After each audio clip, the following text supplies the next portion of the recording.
এখানে $2.5 লাখ আছে। তোমাদের চোখের কাপড় সরাও। আমি আগের ভিডিওর 42 এবং 58 কে নিয়ে এসেছি স্প্লিট অর স্টিল খেলতে। যদি তোমরা দুজনেই স্প্লিট টেপো তাহলে এটা ভাগ করে নিতে পারবে। তোমাদের অনেক স্মৃতি আছে। কেমন আছো তুমি? $2.5 লাখ জিততে না পারার পর একটা মানুষ যেমন থাকে তেমনই আছি আমি। আচ্ছা, আমি এই মুহূর্তে সোশ্যাল মিডিয়ার সব থেকে বড় ভিলেনে পরিণত कैसा लगा मेरा मजाक? হয়েছি, আর তুমি এখন হিরো। আমি শুধু বলতে চাই আমরা এটা স্প্লিট করে নেবো। তুমি আগেও আমাকে ঠকিয়েছো।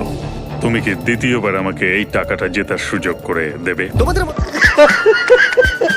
মধ্যে একজন স্টিল টিপলে সে পুরো টাকা পাবে, কিন্তু যদি দুজনেই স্টিল টেপো তাহলে দুজনেই খালি হাতে বাড়ি যাবে।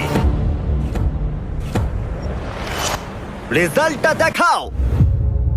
ওয়াও, এটা তো আমি একদমই ভাবিনি। এরাই হিরো। এদিকে এদিকে চলে এসো। না না না, আমি এটা করব না। এত টাকা দুটো পরিবারের জীবন পাল্টে দিতে পারে, তাই আমি টাকাটা স্প্লিট করতে চাই। আশা করবো এতে তুমি রাজি হবে। আহ, থ্যাংক ইউ।